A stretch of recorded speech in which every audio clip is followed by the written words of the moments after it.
Bonjour à tous et bienvenue dans une nouvelle émission de 100% Quintet, un événement qui aura lieu sur l'hippodrome d'Auteuil, donc pour la réouverture de l'hippodrome de la Butte Mortemart lors du prix Beugnot, donc une liste de disputés à 15h15 qui réunit 16 concurrents âgés de 4 ans et plus sur la distance de 3600 mètres sur les balais, et donc attaquons la liste des partants de cette épreuve qui s'annonce des plus ouvertes entre les chevaux qui arrivent de Cagnes-sur-Mer, de Pau et les rentrants, donc le numéro 1 Loufas qui pour sa part arrive de Cagnes-sur-Mer en pleine possession de ses moyens et qui n'a plus à faire ses preuves dans cette catégorie. Il s'agit d'un solide point d'appui. Le numéro 2, Numerus Bourguette, est également confirmé dans ce type de tournoi, mais il effectue une rentrée et avait terminé 7e de cette épreuve la saison dernière. Je pense qu'il s'agit d'un regret. Le numéro 3, Cendrillon, n'a tout simplement aucune marge de manœuvre en 60,5 d'après moi. Le numéro 4, Beaujac, ne devrait pas apprécier l'état de la piste et sa forme du moment est sujette à caution. Le numéro 5, Starvina, effectue certes une course de rentrée, mais c'est une jument de grande qualité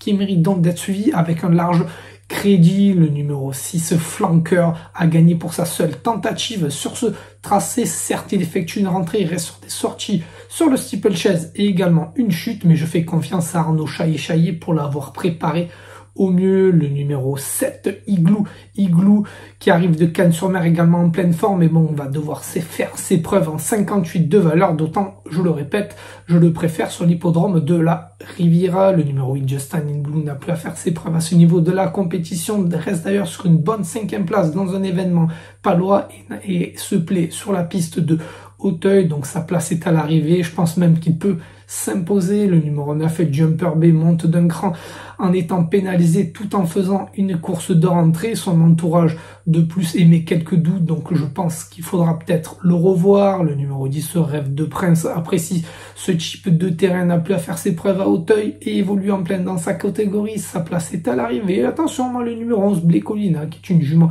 que j'apprécie particulièrement, prise en 56,5 de valeur. Elle devrait lutter pour les première place. Le numéro 12, Diablo d'Auteuil, avait pris la 5e place de cette épreuve la saison dernière, mais son entourage ne le pense pas capable de lutter d'entrée de jeu pour cette reprise de contact. Le numéro 13, Kermiador, arrive également de la Riviera en parfaite condition physique, où il a obtenu des titres sur le steeplechase. Pour son retour sur les balais, il a encore sa place à l'arrivée. Le numéro 14, Jardin Secret, avait laissé une très belle impression lors de sa dernière tentative de 2024, mais il monte sensiblement de catégorie. Il devra donc faire ses preuves même s'il a un très bon poids.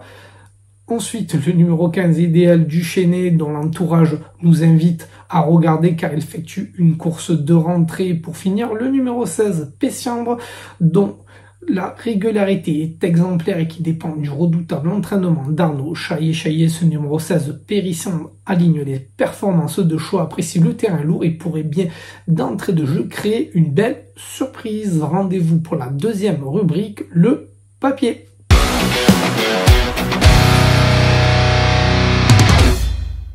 Et nous voilà de retour pour cette émission, pour la deuxième rubrique, donc le papier. On va attaquer avec le numéro 1, Loufas, et une course de référence. C'était le 30 décembre dernier sur l'hippodrome de Cagnes-sur-Mer. Loufas, après avoir progressé dans le dernier tournant tout à l'extérieur, s'est montré courageux jusqu'au poteau pour obtenir la 4e place. Il avait ensuite confirmé dans un lot de meilleure facture en obtenant la 5e place, toujours sur l'hippodrome de Cagnes-sur-Mer. En ce qui concerne Loufas, il s'entend à merveille avec Ludovic Philippron. L'hippodrome d'Auteuil ainsi que ce tracé n'ont aucun secret pour lui. D'ailleurs, il compte 2 victoires sur le parcours du jour. Il est extra en terrain lourd, vous l'avez compris, même s'il devra porter le top weight. Ce Loufas s'annonce redoutable et aura ma préférence. Ma deuxième base n'est autre que le numéro 8, Just in Time Blue, et une nouvelle course de référence. C'était à Pau le 2 janvier dernier sur l'hippodrome donc de Pau, où Just in Time Blue s'était rapproché en face, avait bien progressé et malgré une faute sur la dernière huée, c'était très bien relancer pour arracher la 5e place. Just in Time Blue C'est 3 sur 5 sur les balais d'Auteuil, n'a plus à faire ses preuves dans ce type de tournoi. Son entourage affiche un très bel optimisme et l'état du terrain n'a aucun impact sur son rendement. Vous l'avez compris, il possède également une toute première chance et je vous invite donc à le prendre également en base dans vos jeux. Ensuite, le numéro 13, Camiador, et une stat, c'est 4 sur 7 sur ce tracé, certes que des places, mais ce numéro 13, Camiador, se présente en pleine possession de ses moyens. D'ailleurs, tout comme l'écurie de Yannick Foin qui avait terminé en boulet de canon sur l'hippodrome de Cagnes-sur-Mer. Il a déjà fait ses preuves à ce niveau en obtenant une 5e place sur les balais de la Butte Mortemart la saison dernière au mois d'avril. Ensuite, c'est un adepte des pistes profondes, donc ce numéro 13, Camiador, devrait une nouvelle fois répondre au présent et a largement sa place dans la bonne combinaison. Ma 4e base, le numéro 10, Rêve de Prince, et une nouvelle statistique où il affiche 11 sur 20 sur les balais de la Butte Mortemart avec à la clé 2 victoires. Il affiche également 2 places en 4 tentatives au niveau des gros handicaps au label Quintet. Il s'entend merveille avec son jockey du jour. Il a été gardé pour depuis la fin du meeting de Cagnes-sur-Mer. Bref, vous l'avez compris, ce numéro 10, Rêve de Prince, devrait également lutter pour les toutes premières places, d'autant que son jockey a préféré monter donc Rêve de Prince que Kiglou Igloo, avec qui il restait sur un succès à Cagnes-sur-Mer. Donc ce numéro 10, Rêve de Prince, n'est certes pas de tous les jours, mais une belle cote s'annonce pour ce concurrent et ne le négligez surtout pas. Et pour finir, le numéro 16, Persiambre, si j'arrive à bien épeler son nom, donc le numéro 16, Persiambre, qui affiche également une très belle réussite de 3 sur 4 sur les balais depuis ses premiers pas. Certes, il découvre les balais de la Butte Mortemart, mais on va regarder une course de référence qui était le 1er juin dernier. C'était certes sur le steeplechase, mais ce numéro 16, Persiambre, après le saut la dernière race, c'était tout simplement envolé. Il court très bien sur sa fraîcheur, dépend du redoutable entraînement d'Arnaud Chaillet. Sa valeur de 55 dans la spécialité attire l'attention. Donc le numéro 16, Persiambre, est tout simplement un coup de poker que je tente et je vous invite donc à le suivre également dans vos paris. Donc après avoir évoqué dans le papier mes 5 bases, rendez-vous pour la conclusion.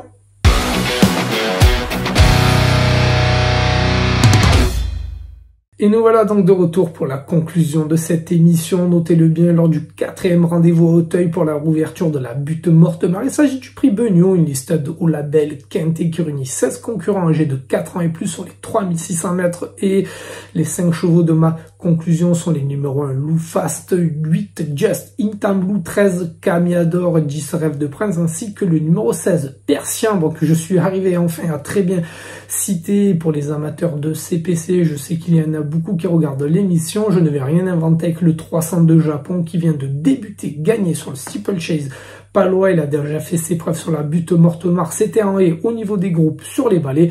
Donc le 302 Japon sera ma sélection du jour et je vous remercie d'avance pour votre attention. Je vous invite à partager la vidéo sur les réseaux sociaux ainsi que commenter et liker. À bientôt sur 100% Quintet et je vous remercie une nouvelle fois.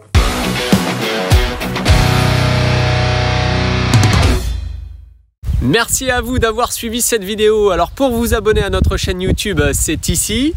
Et pour suivre encore plus de vidéos Paris Turf, c'est de ce côté.